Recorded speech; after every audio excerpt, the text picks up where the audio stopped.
E aí, turma, vamos lá.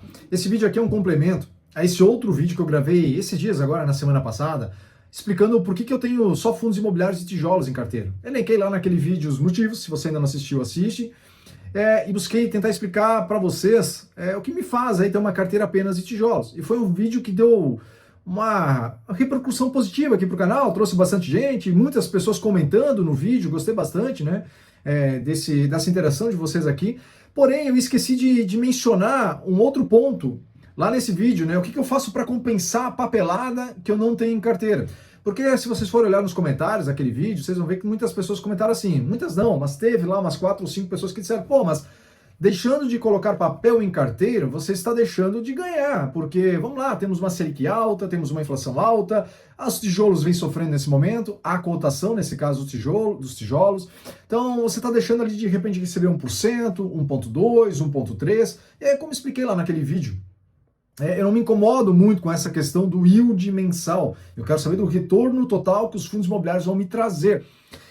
Só que eu também entendo que eu estou deixando de ganhar nesse sentido essa inflação mais rápida, né, que ela vem ali em questão de 2 meses depois. Eu estou deixando de ganhar uma Selic hoje a 15%. Porém, eu não comentei naquele vídeo o que eu faço para compensar essa, entre aspas, perda de não estar investindo em fundo imobiliário de papel, ter a carteira só concentrada em fundo de tijolo. Qual que é a minha ideia? O que eu faço então, né? E eu quero trazer isso aqui para vocês, fazendo uma comparação com esses meus outros ativos. Então, lembrando, eu tenho uma carteira hoje com 86%, 85% destinada a fundos imobiliários, e a outra parte está destinada ali nos ETFs. Né? Eu ainda pretendo aumentar a posição em ETFs, fazendo 70-30. Então, 70% de tijolo e 30% em fundos imobiliários, tijolos e 30% em ETFs. E é sobre isso que eu quero falar aqui com vocês e trazer um complemento àquele vídeo sobre a minha estratégia, tá?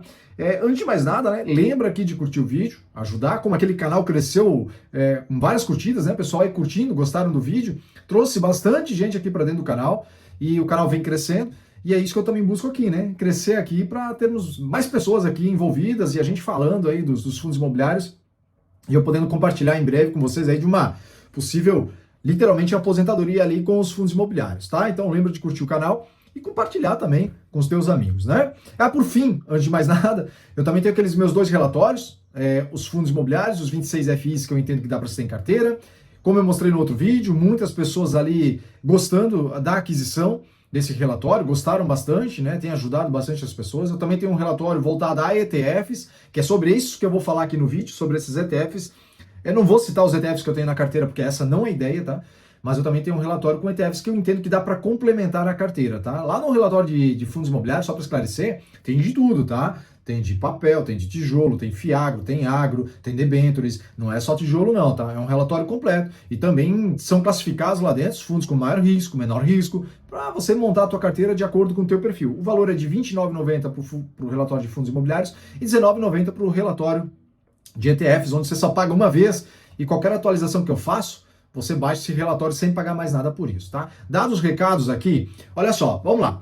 Por que eu deixei a papelada de lado, busquei os tijolos? Porque, como eu disse aqui no início desse vídeo, eu busco a valorização total. Não me interessa só o yield mensal. O fundo está pagando 1,1, 1,5, 1,10. Eu quero a valorização total. E papel não te dá uma valorização da cota. Entende isso quando eu falo de valorização total? O dividendo pago, ok, mais a cota. Isso só o fundo imobiliário de tijolo vai te entregar. Porque no longo prazo, os fundos imobiliários de tijolo, seus VPs tendem a subir, se a gestão estiver fazendo, obviamente, um bom trabalho. Então, tende a subir esse valor patrimonial nos fundos de tijolos. Fundo de papel, é óbvio que isso não vai subir, já que a gente está falando de crédito, né? Você recebe ali os juros, fim de papo, o fundo pega lá o principal de volta, reinveste, compra outra coisa, e assim vai o ciclo. Então, pode ter momentos, como a gente viu em 2019, 20, quando a Selic estava ali em 2%, 3%, a papelada custando 140, 130, o mercado ainda era muito imaturo, né? Eu não acredito que isso vai acontecer. Né? O IRDM, por exemplo, que hoje já não está mais na bolsa, né?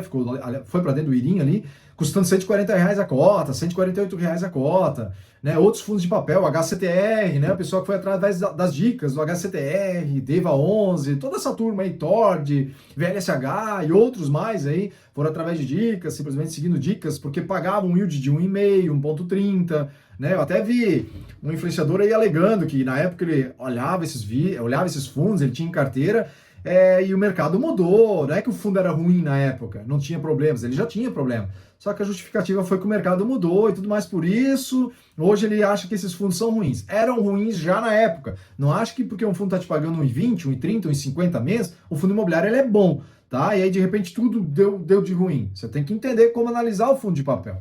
Mas aí voltando, a minha ideia é isso, é buscar esse retorno total. E a papelada não vai me entregar isso. Então o que eu fiz? Eu trouxe aqui para vocês uma comparação com 2 ETFs que eu tenho em carteira. De novo, eu não vou citar esses ETFs, eles estão dentro lá do relatório dos ETFs, tá? Os que eu tenho em carteira estão lá dentro. Só que são 2 ETFs que eu estou tomando como exemplo aqui, que eu comecei a adquirir eles lá em 2020 e vim trazendo, né? Em 2023 me desfiz do resto de papelada que eu tinha em carteira, nunca tive muito, e foquei em fundo imobiliário de tijolo em ETF, tá? Então dá só uma olhada. Esses aqui são 2 ETFs, um ETF que está na linha vermelha, e o outro, na linha azul, é o fundo imobiliário. Esse fundo imobiliário aqui, ele surge ali em 2023, tá? Então eu estou pegando a comparação aqui de 5 anos, 3 anos, porque os fundos imobiliários de papéis, esses que eu entendo que são muito bons, eles surgem em 20, 18, 22, 23, tá? Então não tem um histórico muito grande, né? Esse ETF que eu estou comparando aqui, ele surge em 2015, por exemplo, então também não tem um histórico de 20 anos, 15 anos, não tem isso, né? Mas, veja só, no gráfico aqui que a gente está vendo, o ETF em linha vermelha, o fundo imobiliário em linha azul. A gente está falando de um fundo imobiliário aqui, que eu vejo como muito bom, e de fato ele é muito bom, ele te remunera muito bem, remunera a CDI. Então pega ali 2023, CDI, como é que foi a Selic? Subindo, subindo, subindo. Não foi isso? Esse fundo imobiliário foi remunerando mais, mas pode ver ali que de março 23, ele até começa a remunerar mais, né? O retorno total do papel, né? Então, valorização cota, mais dividendo pago. Veja que ali janeiro 25, março 25, essa linha ela vai subindo mais, né? Mas percebe que no retorno total, de novo, linha vermelha é o ETF. É 77 para o ETF e 34 para o fundo imobiliário. E isso que esse ano, esse ETF aqui está sofrendo.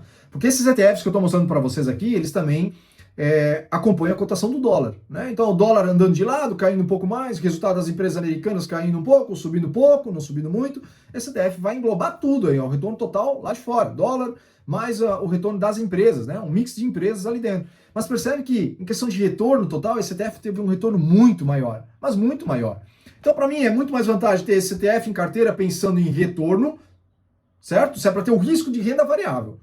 Em papel, eu prefiro ter o risco da renda variável em ETF, que tem uma porrada de empresa ali dentro, certo? Do que ter uma papelada que pode começar a apresentar inadimplência, juros altos, etc, etc, e não ter uma valorização do ativo em si. Só tenho os juros, que vem pagando bastante, o dividendo alto, então por isso eu vou recebendo juros altos, mas percebe que ainda assim esse ETF ele me trouxe um retorno muito superior.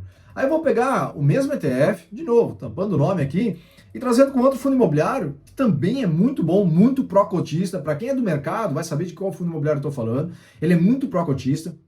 Veja que esse fundo imobiliário ali, janeiro 23, ele vem ganhando aqui do ETF, aí esse ETF ele dispara bastante em 24 e também supera ali com bastante facilidade nesse período, tá? E esse aqui, de novo, esse fundo imobiliário ele é muito bom. Aliás, todos os que eu estou mostrando aqui eles são muito bons.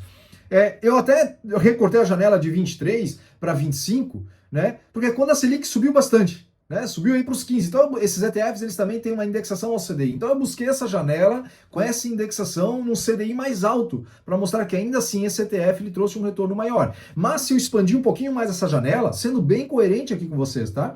Esse fundo imobiliário aqui, se eu pego 20, que ele surge em 20, a 25, ele está tendo um retorno um pouquinho mais positivo em relação ao ETF, o fundo imobiliário. E por que isso? Porque ali em 22, os ETFs, eles deram uma queda significativa. Foi o ano de eleição, expectativa muito positiva aí de repente com o Brasil para 23 e tudo mais. Então teve uma queda significativa. Também o mercado americano na época estava lá com seus problemas e com isso esse fundo imobiliário ele subiu bem. Só que vamos lá, né? Subiu bem em relação ao ETF nesse período um pouquinho maior. Só que vamos lá, se eu analisar uma janela de 10 anos, que nem esse ETF ele não tem 10, esse fundo imobiliário aqui ele não tem 10 anos, tá? Vamos lá, esses ETFs que eu tô falando aqui, que ainda é o mesmo, eles acompanham o dólar. Qual que é a chance do dólar estar custando 2 para 1? Né? $1 você compra R$2, ou o contrário. Né? No sentido de que a perspectiva é que o dólar se valorize frente ao real ou o real frente ao dólar daqui a 10 anos. Para mim, tem muito mais chance do nosso real ficar mais enfraquecido frente ao dólar do que o contrário, tá? É o que vai acontecer em 10, 15 anos, vai acontecer. Ah, tem tanta certeza assim, Jader? Eu acredito muito nisso. Basta olhar o histórico. Nossa moeda é uma moeda fraca. Então eu acredito muito nisso. E aí, com isso, esses ETFs aqui, eles têm a chance de se valorizar muito mais. Pegando outro ETF, e aí pegando o mesmo ETF, perdão, e expandindo mais a janela. Eu vou pegar aqui uma janela de um fundo imobiliário que é mais antigo ainda, tá? Sem citar de novo o fundo, mas vocês vão saber de qual fundo eu estou falando. É um fundo de papel também, obviamente. E é um fundo que tem o maior número de cotistas. Pronto, você já sabe qual que é o fundo que eu estou falando aqui. E eu peguei a janela máxima do ETF aqui e do fundo. O fundo ele surge antes de 2014, esse fundo imobiliário de papel, tá? Só que eu só consigo pegar a janela de 2015 para frente, porque é quando o fundo ele surge. Então nós estamos falando de uma janela de 10 anos. É bastante coisa. E repara o retorno total do ETF desse fundo imobiliário. É quase 3 vezes ali, 2 vezes mais alguma coisa. O retorno do ETF frente a esse fundo imobiliário. Retorno total. Então, por que eu vou manter essa papelada na minha carteira se eu consigo, com um ETF, ter um retorno total melhor? Aí vem uma coisa que talvez alguns de vocês vão dizer, tá, Jader, mas eu não recebo dividendo nesse ETF. É verdade. Por quê? Porque esse ETF ele pega e reinveste no próprio ETF e vai fazendo a bola crescer.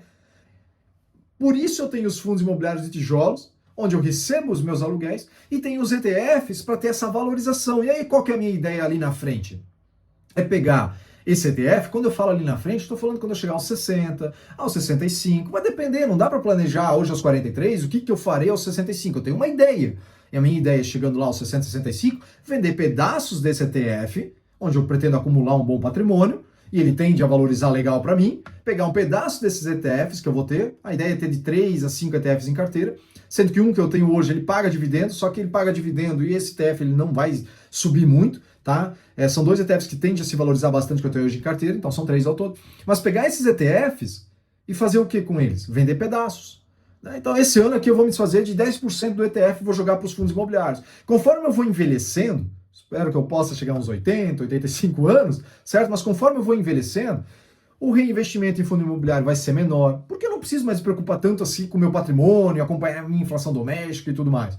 Né? Eu posso queimar um pouco mais do ETF, queimar que eu digo assim, vender mais participação nesse ETF, aumentar em fundo imobiliário ainda mais. Então se eu de repente começo esse processo aos 55, digamos, eu vou reinvestir uns 30% dos fundos imobiliários, certo? E tiro lá, ou talvez eu nem tiro nada ainda do ETF, deixo ele se valorizar. Chegou aos 60, eu começo a usar uma parte do ETF para me gerar renda lá para dentro dos fundos imobiliários. Tem gente que defende uma carteira só de ETFs, tem ali uns 2 ou 3 influenciadores que falam, um é analista inclusive, eles falam muito mal dos fundos imobiliários e falam muito bem dos ETFs. E a ideia deles é tu vender parte, né? Aquela regra dos 4%, tu vai vendendo parte do ETF e vai usando esse principal. Eu acho que é um pouquinho mais arriscado viver desse jeito. E aí que eu acho, né, que não tem que ter essa coisa de esse aqui é melhor do que aquele. Veja só, eu estou usando uma mescla de ativos aqui. Então eu tenho ETFs buscando uma valorização e tenho fundo imobiliário me gerando uma renda mensal, que é muito mais fácil ter essa renda mensal. E quanto vai chegando com os fundos imobiliários? E quanto vai chegando aos 60, aos 65 anos, você não precisa mais se preocupar em ter 10 milhões na carteira, 5 milhões na carteira.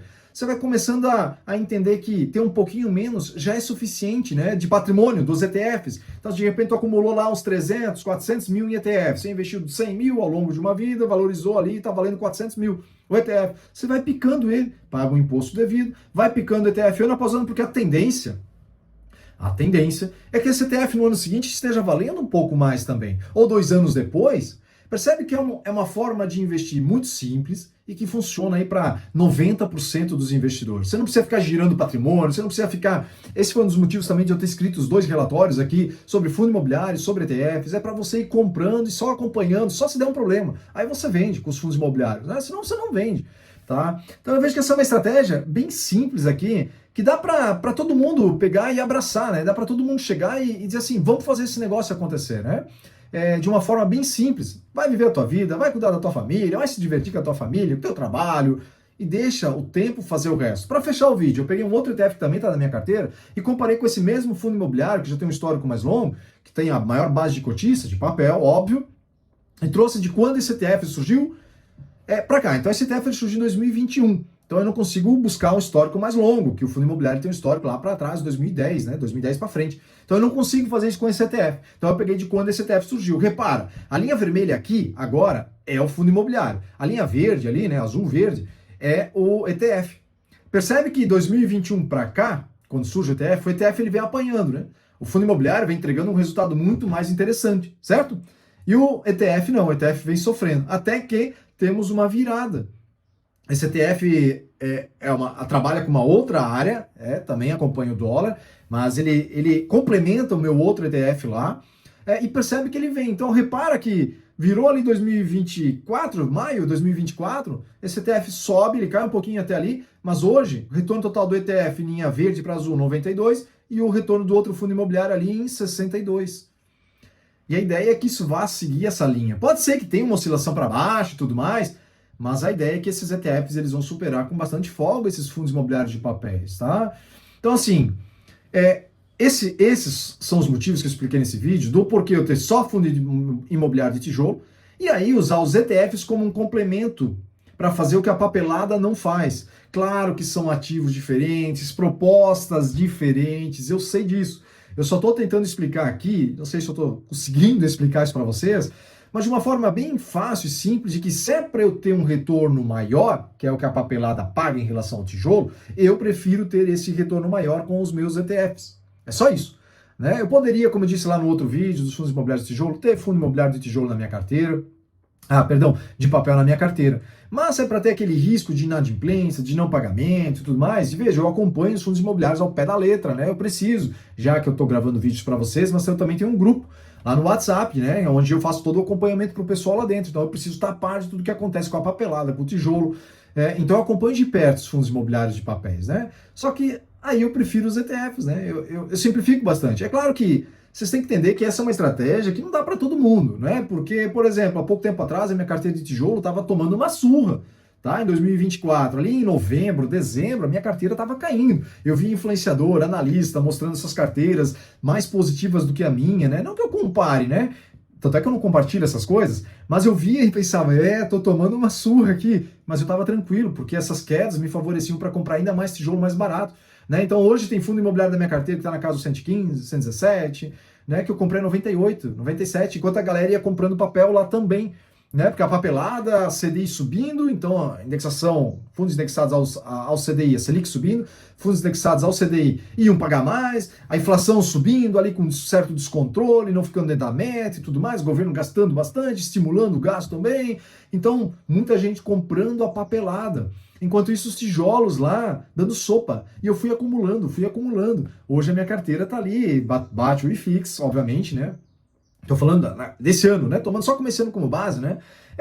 E nada ficando mais atrás da carteira desses analistas ou influenciadores que eu vim acompanhando nesse ano. Porque a carteira tá ganhando respiro. Isso que a Selic ainda não caiu. E a perspectiva é que ainda não caia tanto em 2026 e talvez nem em 2027. Então percebe, tem que ter estômago, tem que estar de fato assim, confiante na estratégia que está utilizando, e é o que eu tenho.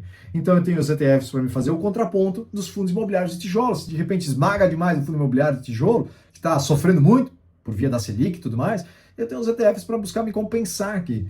Tá? Mas de novo, né, eles são ativos totalmente diferentes dos fundos imobiliários de papéis. Eu só busquei trazer nesse vídeo aqui uma explicação que eu não mencionei lá no outro vídeo, né? Que no lugar da papelada eu tenho ETFs e eu busco então investir a minha carteira dessa forma, tá? Se de repente ficou alguma dúvida, comenta aqui, compartilha o vídeo com mais pessoas. A ideia aqui é não ter razão, eu não tenho razão sobre as coisas aqui. Eu entendo que dessa forma que eu estou fazendo, eu me sinto muito tranquilo, eu me sinto muito de boa. Estou contente com o retorno que esses ETFs estão me dando até o momento, estou contente com o retorno que os fundos imobiliários de tijolos estão me entregando até o momento, só que eu entendo que isso não é para todo mundo, tá? A ideia foi compartilhar aqui um pouquinho aqui da minha história e aos pouquinhos ir compartilhando um pouquinho mais com vocês como é que eu vou investindo e mudando a minha carteira aqui, tá bom? Então só lembrando, se ainda não curtiu o vídeo, curte o vídeo e dá uma força aí pro canal seguir crescendo.